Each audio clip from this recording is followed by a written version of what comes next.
இந்த மாலை வேளையில் double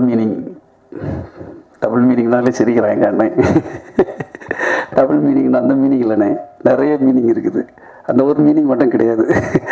double meaning production Arulmozhi மாணிக்கம் சார்பாகவும், எனது அருமை நண்பர் ஏஎல் விஜய் இயக்குனர், தலைவா படத்திலிருந்து எனக்கு அவர் நல்ல பரிச்சயம், நல்ல இயக்குனர், தயாரிப்பாளர்களின் இயக்குனர்னு சொல்லலாம்.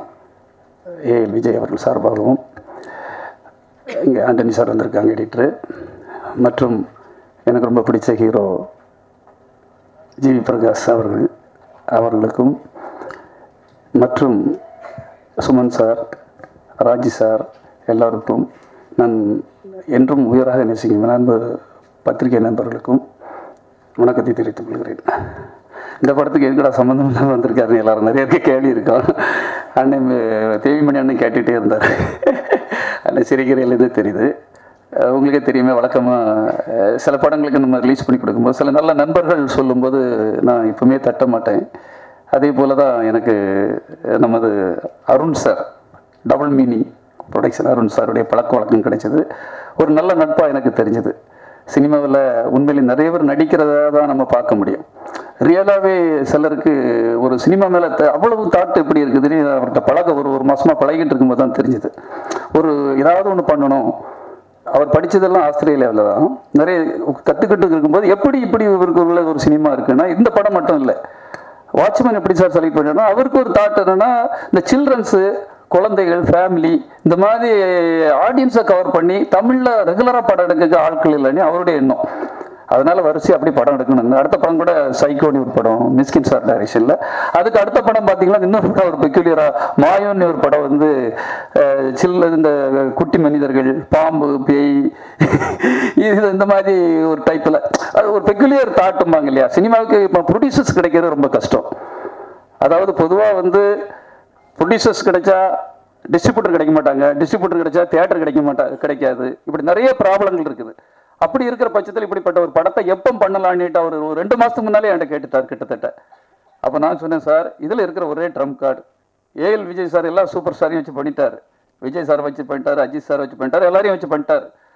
இன்னைக்கு வளரும் ஹீரோ ஜிவி வச்சு பண்ணிட்டு இருக்காரு. இதில் ஒரு ட்ரம் கார்டு இருக்குது நம்ம படத்துக்கு. அப்போ இதை எப்படி மக்கள்கிட்ட கொண்டு சேர்க்கணும்னா, கண்டிப்பாக ஒரு சம்மர் டைமில் பண்ணுங்க இந்த படத்தை. 2 மாதம் வெயிட் பண்ணாலும் பரவாயில்ல, ஒரு சம்மரில் கொண்டு வரும் பட்சத்தில் இந்த சம்மருக்கு இருக்கிற ஒரே படம் எனக்கு தெரிஞ்சு இப்போ இதுதான். ஒரு குழந்தைகளை அவங்களுக்கு ஒரு பெக்யூலியராக இருக்கும், அவங்களுக்கு ஒரு என்டர்டெயின்மெண்ட்டாக இருக்கும், ஒரு நாயுடைய சேட்டைகள், அதனுடைய சாகசங்கள்லாம் ரொம்ப நல்லா இருக்கும் சார் அப்படின்னு சொன்னேன். அதன் அடிப்படையில் தான் இப்போ இந்த சம்மருக்கு இந்த படத்தை ரிலீஸ் பண்ணுறோம். கிட்டத்தட்ட முதல்ல ஒரு ஐடியா பண்ணது அருண் சார் சொன்னார், ரொம்ப தியேட்டர் கம்மியாக பண்ணுங்க சார், ஏன்னா இது குழந்தைகளோட வரதுனால இன்னும் பெரிய ஒரு ஹீரோக்களுக்கெல்லாம் வேண்டான்னு சொன்னோம். ஆனால் கிட்டத்தட்ட எனக்கு தெரிஞ்சு டிஸ்ட்ரிபியூட்டர் பின்னால் இருக்கிறாங்க என்னுடைய நண்பர்கள். 5 ஸ்டார் செந்தில் சார் என்னுடைய உயிர் நண்பர். என்னுடைய படங்கள் எல்லாம் வாங்கி கொடுத்த படங்களை இரும்புத்திரையில இருந்து அவருக்கு விசுவாசம், நிறைய படங்கள் நான் வாங்கி கொடுத்துட்ருக்கேன். ஏன்னா ஏதாவது படம் தோல்வினா கிட்ட முழிக்க முடியாது, யார்கிட்டையும் கிட்ட போக முடியாது, அடிச்சு கொன்னே போடுவேன். அதனால இந்த படத்தில் ஏதாவது கண்டென்ட் இருந்தால் அந்த படத்துக்கு கூட நான் ட்ராவல் பண்ணுவேன். அது எல்லாருக்கும் தெரியும், நீங்களும் பார்த்துருப்பீங்க. சும்மா ரிலீஸ் பண்ணி கொடுப்பேன். அது வேற. பிஸ்னஸாக பண்ணும்போது அந்த படத்தில் ஏதாவது சம்திங் இருக்கணும். அந்த சம்திங் இல்லைன்னா நாளைக்கு நம்ம இந்த வியாபார மக்கள் கிட்ட, ஏன்னா அவங்களுக்கு ஒரு ஃபேமிலி இருக்கு இல்லையா, ஒரு டிஸ்ட்ரிபியூட்டருக்கு ஒரு ஃபேமிலி இருக்கு, அவங்கள நம்பி வர தியேட்டருக்காரங்களுக்கு ஒரு ஃபேமிலி இருக்கு, அவங்க நாளைக்கு பாதிக்கப்படும் போது அதை தான் அருணும் சொல்லிட்டு இருக்கிறாரு. சார் எனக்கு இந்த டிஸ்ட்ரிபியூட்டர்களை உள்ள கூட்டிட்டு கையெழுத்து போடும்போது பயமா இருக்கு சார் எனக்கு அப்படின்னு சொல்லும்போது உண்மையிலே அவருக்குள்ள ஒரு மனசு இருக்குது. அது எல்லா ப்ரொடியூசருக்கும் அது வராது. நம்ம என்ன சார் படம் எடுத்தோம் கொடுத்தோம், யாரோ பண்ணாங்க, எதுக்கு சார் நம்ம அதை பற்றி பேசணும் அப்படின்ட்டு. கண்டிப்பா அந்த ஒரு எண்ணம் அருண்கிட்ட இருக்கக்காக சத்தியமா உங்களுக்கு நான் பாராட்டுகளை இந்த நேரத்தில் தெரிவித்துக் கொள்றேன் சார். உண்மையிலே ஏன்னா அந்த எண்ணம் ஒரு இன்வெஸ்டருக்கு எப்பவுமே வேணும் சார். நம்மகிட்ட வாங்கணும் ஏதோ இப்படியே பண்ணிட்டு போகலாம். கிட்டத்தட்ட ஒரு பட்ஜெட் படம் தான், அதுல இருந்து டபுள் மடங்கு கிட்டத்தட்ட ஒரு 1.5 கோடி ரூபாய்க்கு மேல இந்த படத்துக்கு பட்ஜெட் பண்ணி நான் பண்ணணும் சார். என்னுடைய பிரஸ்டீஜ் ஈஸி சார், இதை நல்லா கொண்டு ரீச் பண்ணணும். எதுக்கு ரீச் பண்ணணும்னா, இந்த படத்து மூலமா யாருக்காவது ஒரு காசு நட்டம் வந்துடக்கூடாதுன்னு அவருக்கு ஒரு உள்ளுக்குள்ள ஒரு பெயின், ஒரு எண்ணம். அதுக்காக அவ்வளவு இது பண்ணியிருக்கிறாரு. இந்த படத்துல பொதுவாகவே வாட்ச்மேன் சவுக்கார்னி பொதுவாக சொல்லுவாங்க. இப்போ நிறைய பேர் காவலாளிகள்னு அவங்களே அடையாளப்படுத்திக்கிட்டு இருக்காங்க. நாட்டில் எவ்வளோ பிரச்சனைகள் இருக்கு, பிரச்சனை பற்றி பேசுறாங்க சார்னு சொன்னாரு. பிரச்சனை பற்றி பேசுறதுக்கு நம்ம இந்த வம்புக்கு இருக்கிற ஆட்கள் கிடையாது கண்டிப்பாவே. சார் ஏதாவது சொல்லிடாதீங்க அப்படின்னாங்க. இது ஃபேமிலி பார்க்குற படம் தான்.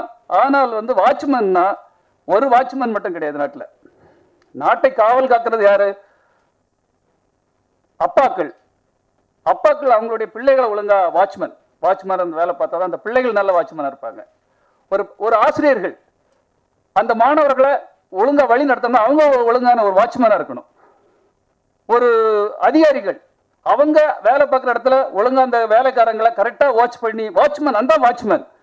இதை எல்லாம் விட எனக்கு பிடிச்ச ஒரு விஷயம் என்னன்னா, நமது எல்கையில் நம்மளை எல்லாம் காப்பதற்காக, நம்ம மண்ணை காப்பதற்காக அங்க நிற்கிறாங்கல்ல, அவங்க தாங்க ரியல் வாட்ச்மேன்.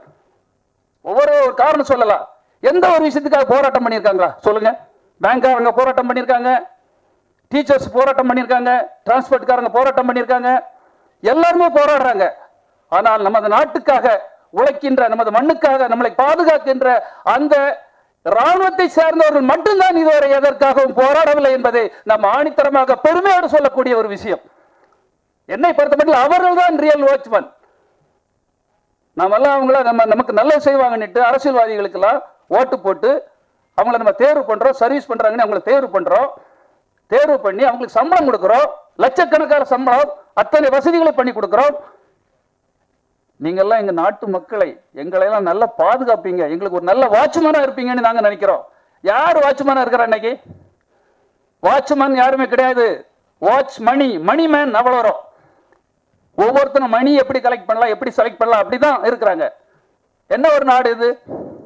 நான் இதை கோவத்துக்காக சொல்லல சார், விஜய் சார் தப்பா நினைச்சுக்கிடாதீங்க. இந்த வாட்ச்மேன் மேட்டர் பேசுறீங்க. வாட்ச்மேன்ங்கிற அவருக்கு ஒரு டைட்டில் கொடுத்துருக்காரு, அருமையான டைட்டில். இன்னைக்கு நாட்டில எல்லாம் பரபரப்பா பேசப்படுற ஒரு டைட்டில். எல்லாருமே தாங்களே வாட்ச்மேன் சொல்லிட்டு இருக்காங்க. கண்டிப்பா ரியல் வாட்ச்மேன்ங்கிறது நான் சொன்ன இல்லையா, ராணுவத்துல வேலை பார்க்கறாங்க, அவங்க தான் ரியல் வாட்ச்மேன். இங்க இருக்கிற நல்ல படம் கொடுக்கிறாருல நமது ஏழை விஜய் அவர்கள் தான் ரியல் வாட்ச்மேன். என்னை பொறுத்தவரை ஜிவி பிரகாஷ் ஒரு ரியல் வாட்ச்மேன். எதுக்குன்னா, ஒரு ஒக்கி புயல் டைம்ல சரி, கஜா புயல் டைம்லையும் சரி, தன்னுடைய ஓன் பணத்தை கொண்டு போட்டு அங்க உள்ள மக்களுக்காக அவர் நிறைய உதவி பண்ணியிருக்கிறாரு. அந்த இடத்துல வந்து அவர் பாதுகாப்பாக நின்று அந்த மக்களுக்கு என்னென்ன செய்யணும், சேஃப்டி பண்ணணுமோ அவ்வளவு உதவி பண்ணிருக்காரு. That is a real watchman. ஆகவே இந்த வாட்ச்மேன்ங்கிறதுக்கு நிறைய மீனிங் இருக்கு. நமது குழந்தைகளை பாதுகாக்கணும், நமது பெண்களை பாதுகாக்க, ஒவ்வொரு தகப்பனுக்கும் ஒரு கஷ்டம் இருக்குது. அந்த கஷ்டம் என்னன்னா, நமது பெண்களை எப்படி பாதுகாத்து கொண்டு போறது அப்படிங்கிறதுக்கு. அதுக்காக தான் அந்த வாட்ச்மேன்ங்கிற ஒரு நல்ல டைட்டில் கொடுத்துருக்காங்க. வாட்ச்மேன் வந்து இந்த சமீபத்தில் கூட பொள்ளாச்சி சம்பவம் எல்லாருக்கும் இருக்கும். ஏன்னா அவ்வளவு பயமா இருக்குது. எல்லா அப்பாக்கள்கிட்ட பேசும்போது அவ்வளவு பயமா இருக்குது. அதுக்காக ப்ரொடியூசர் ஒரு நல்ல விஷயம் பண்ணியிருக்காரு. அதையும் அவர் பெர்மிஷன்ல இங்க சொல்லிடுறேன். கிட்டத்தட்ட ஒரு 50 சிசிடிவி கேமரா, அதே பாலியல் பிரச்சனை நடந்த அந்த பையன் வீடு, அந்த பொண்ணுகள் வீடு, அங்கங்க எங்கெல்லாம் இருக்குதோ, திரும்ப இப்படி ஒரு பிரச்சனைகள் நடக்கக்கூடாதுங்கிறக்காக, ரியல் வாட்ச்மேனா இருக்கிறக்காக சிசிடிவி கேமரா அங்க ஒரு 50 பிட் பண்றதுக்காக பிளான் பண்ணிருக்காரு. எனக்கு தெரிஞ்ச நாளைக்கு அது நடந்துரும்னு நினைக்கிறேன். எல்லாமே ஒரு புதுசா மக்களுக்கு ஒரு நன்மையோட, மக்களுக்கு ஒரு சேவையோட, அதே சமயத்தில் ஒரு விளம்பரமாக இருக்கட்டுங்கிறதுக்காக அப்படி ஒரு பிளான் பண்ணிட்டு இருக்கிறாரு நமது அருண் சார் அவர்கள். கண்டிப்பாக ஒரு நல்ல டீம். நிரோசா இருக்காங்க கேமரா, அருமையான கேமராமேன். அது இல்லாம அந்த நாயை வேலை பார்க்கறதுக்கு என்ன பாடுபட்டு போற தெரியல விஜய் சார், உண்மையில பார்க்கும் போதே தெரியுது. நிச்சயமாக இந்த சம்மருக்கு ஃபேமிலியோட வந்து கண்டிப்பா என்ஜாய் பண்ற எல்லாருக்கும் ஒரு த்ரில் இருக்குது. அவங்க எதுக்காக படம் ரசிக்கிறாங்கன்னு தெரியாது. குழந்தைகள்லாம் அவங்களுக்கு ஏதாவது ஒண்ணு வேணும், அது கண்டிப்பா அந்த படத்துல இருக்குங்கிறத படம் பார்த்தவங்களும் என்கிட்ட சொல்லியிருக்காங்க. கண்டிப்பா இது நிச்சயமா ஒரு வெற்றி படமா இருக்கும். உங்களுடைய பிளஸிங்ல இந்த மாதிரி படங்கள் இன்னும் நிறைய வரணும். ஏன்னா ஷார்ட் அண்ட் ஸ்வீட்டா எடுத்திருக்காங்க. ஏன்னா குழந்தைகள் ரசிக்கணும் போது ஒரு 2.5 ஹவர் 3 ஹவர் அந்த மாதிரிலாம் படம் எடுக்க முடியாது. கொஞ்சம் எவ்வளவு கிரிப்பா பண்ணுங்க சார்னு எல்லாரும் சொன்னதுக்கு எனக்கு அவர் வந்து அழகா ஷார்ட் அண்ட் ஸ்வீட்டா அழகா பண்ணியிருக்காரு. விஜய் சார் கேரியர்ல அவருடைய கிராப்ல இது ஒரு மைல் கல்லாக இருக்கும் என்பது என்னுடைய நம்பிக்கை. டபுள் மீனிங் ப்ரொடக்ஷன் நிறைய படங்கள் எடுக்கணும். ஜிவி பிரகாஷுக்கு அடுத்த ஒரு கட்டம் கண்டிப்பாக நாச்சியாருக்கு பிறகு வாட்ச்மேன், நிச்சயமா ஜெயில்னு ஒரு படம் பண்ணியிருக்காரு. அவருடைய வேற ஒரு கோணத்துக்கு அவர் போவாரு. நிச்சயமா அவர்லாம் ப்ரொடியூசருடைய கஷ்டம் தெரிஞ்சு பண்ற, நான் அவர்கிட்ட பழகியிருக்கேன். ரொம்ப தங்கமான மனுஷன். ரொம்ப இப்படி ஒரு இளம் வயசுல அவருக்கு இவ்வளவு தாட்டு, எனக்கு தெரிஞ்சு சீக்கிரத்தில் அவர் அரசியலுக்கு வந்துருவாருன்னு நினைக்கிறேன். அவ்வளவு சர்வீஸ் பண்ணிட்டு இருக்கிறாரு. அவர் வரணும். அவரை மாதிரி இளைஞர் எதுக்கு சார், நமக்கு எதுக்கு சார் அரசியல், நம்ம ஏன் சார் பேசணும்? நம்ம ஜெனரேஷனுக்கு பண்ற தப்பு எதுவுமே சொல்லாம வாழ்றதே ஒரு பெரிய தப்பு. நம்மளோட சந்ததியினருக்கு செய்யற துரோகம் அது. எதுவாக இருந்தாலும் கேட்கணும், வெளிப்படையாக கேட்கறதுல என்ன தவறு இருக்குது? அதனால அந்த துணிச்சலை வந்து தம்பி, அருமை தம்பி ஜிவி பிரகாஷுக்கு இருக்குது. அவர்களுக்கு எப்பவுமே வெற்றி. எதுக்குன்னா நல்லவங்க பண்றவங்க எப்பவுமே ஜெயிப்பாங்க. நிறைய வெற்றிகள் காத்துட்டு இருக்கு ஜிவி சார். கண்டிப்பாக வாட்ச்மேன் உங்களுடைய அக்கறையுடன், உங்களுடைய நலனுடன், உங்களுடைய ஆதரவுடன் வெற்றி பெற வேண்டும். நன்றி, வாழ்த்துக்கள்.